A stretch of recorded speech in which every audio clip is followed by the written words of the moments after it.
So probably one of the most overwhelming things is pulling up to a new lake and trying to break down every seemingly square inch of it, and sometimes it seems like there's not a bass in the entire lake. So sometimes the most comfortable thing we do is pull up on something that looks familiar. And one thing that we see across pretty much every lake in the country is going to be stretches of riprap and rocky bank. And there's a reason that they put that in there. It's man-made structure, but it always seems to hold fish. No matter where you're at, whether you're on Lake Guntersville, whether you're on Lake Champlain, or whether you're over in the California Delta, no matter, there's always a highway, there's always some reason that they have erosion banks like this where they put these rocky stretches and they always have fish. So today what I want to talk about is some of the tactics that I go through and how to break down these riprap banks to really maximize your time and really catch the most amount of fish that you really can on these stretches. And at the end, I'm going to break down some of my favorite baits where I'm going to talk to you about how to catch some of these fish in some ways that you probably haven't thought about before. So let's break it down, and that's what we're going to do today. So like I said, riprap is something that is man-made and put into the water systems by us to create a bank that is not going to get eroded away from the water pushing against it. So the reason for that is it's something we've either made or it's something that current is hitting all the time, which is something people don't think about. If there's riprap there, those rocky banks, it's because they're worried about current wearing the bank away. And so that current pushing up in there is going to be like a food belt, bringing food to these fish at all times. And then you add this rocky bank involved in there, and there's structure right there. And most oftentimes there's deep water access to it as well, which is pretty much the three keys you need for giant bass. You need deep water access, you need food, and then you need cover. And so all three of those mixed together can create a pretty amazing combination to where you always have fish coming and going throughout most of the times of the year. And so what I want to talk about first is getting to know your riprap. And so what that first means is don't just put the trolling motor down and start fishing it. I mean, you can obviously, but it helps to know what you're up against.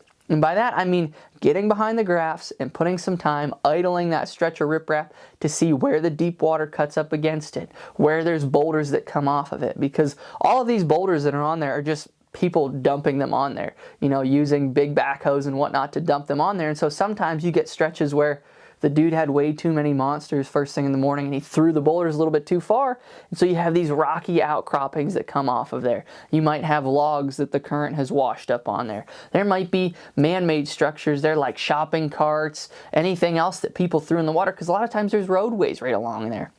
So that's something you have to think about too. So putting the time behind your graphs to idle that and see where those sweet spots are can really save you a lot of time, especially if you're on a highly pressured body of water in a fun time of year like the summertime like we're in right now. So if you know where those key stretches are, you can go around people and save yourself some time and catch those fish quicker, especially if you're in a tournament setting. It makes it super easy to pull up on. But that's getting kind of away from the point. So know your riprap and know where those sweet spots are, because it'll save you a lot of time. The next thing you have to think about is the times of year that you're fishing the riprap, because a lot of times these riprap stretches are at the mouths of creeks. They are in high traffic areas on the lake, which is going to be canals and travel routes for these fish as well. So if you're there during a time of year when these fish are moving a lot, say spring and fall, then you're going to have a lot of opportunities to catch fish, because they're going to have waves of fish coming and going constantly. And so it's a staging area, it's a pre and a post spawn staging area, and it's also just that transition route where those fish are going to be stopping on. And so knowing that, you can make multiple passes down these banks. And I don't mean going back and forth, which is what you could do too and still catch fish if they're coming to you at a constant rate.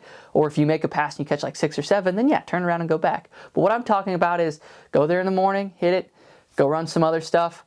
Okay, this didn't work. Go back and hit it. Go back and hit that stretch or those stretches multiple times throughout a day, because they're going to reload and there's going to be fish pulling up on it and coming to it as the day goes on.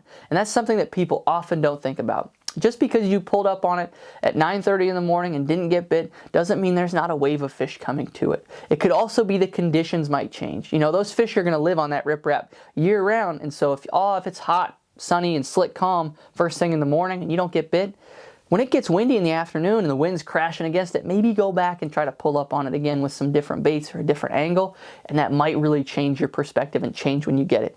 Now, summer and winter are going to be two different periods.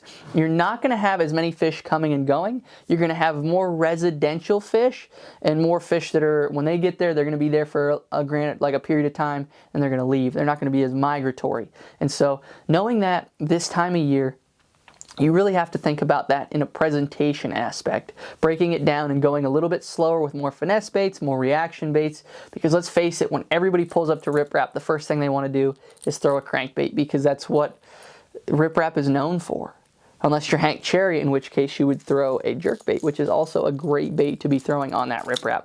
But everybody throws a crankbait, and so that's something you have to think about. And that could be something as simple as changing the sound, going to a bait that's silent, or it could be something going to a drop shot, going to a wacky rig, going to a Nico rig, slowing down and finessing those fish, because like I said, there's always fish there.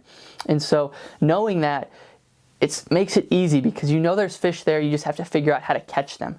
And so this time of year, it's more beneficial to slow down, throw a jig, throw a drop shot, throw something that's going to get you more bites and maximize your time in those areas, especially those high percentage areas that we talked about that you've already went through and idled. Now, if you get there at a period in the day when it's a little bit windy, it's a little bit overcast, now you can start to go to some more of those crankbaits, those jerk baits, big swim baits, other swim baits, chatter baits, more of those moving style baits. And Alabama rig's also a really good one, something that's more conducive to the conditions that you're fishing, because as that surface tension breaks up, it makes it so much easier and more advantageous to cover water with some of these other baits and catch some of those fish that the wind has pushed up. Because as that wind pushes up and kicks up there, it's going to push bait, it's going to push phytoplankton, it's going to push plankton and algae and whatnot. It's going to attract bait, and it's going to get those fish in a feeding mood, because there's bait present, they can't really see as good, there's bait darting around as the waves are crashing up, so that makes it super awesome to get on those spots and catch some fish. So some of the keys to fishing Riprap is going to be patience. That's something that's really, really hard to get people to understand, is that those fish can be along that entire stretch. And I know we talked about key areas and sweet spots,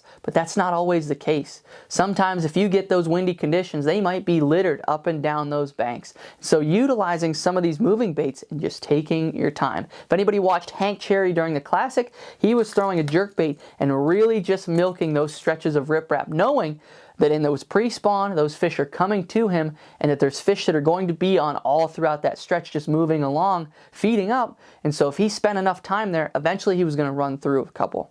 And so that's one of the things you have to understand, is staying in some of those areas and really finessing them, throwing some of your confidence baits. Maybe your confidence bait is a crankbait. Putting that in your hand and just running it enough times and enough of those to get those bites. And that's something that people really, really don't like to do, especially in today's technology-driven age. Everybody wants to have a spot where they pull up, make a cast, and leave. And so spending some time milking these areas can really play big dividends for tournament anglers, for people just fun fishing. Spending the time shutting your live scope off a little bit and just making those casts going down that Riprap and spending enough time there can really get you some more bites. So another great bait to throw on Riprap is going to be a Ned rig. If you guys like today's video and like the content, I'm going to have a video linked up here where I talk about my Ned rig masterclass, which is a topic that I absolutely love, and it gets bites no matter where you're at in the country. It gets little bites and big bites. So if that's something you're really interested in, go ahead and check that video out. But thank you guys so much for watching. Don't be afraid to hit that like and subscribe button to follow on with the content. But God bless you guys. Thank you so much for watching, and I'll see you in the next video.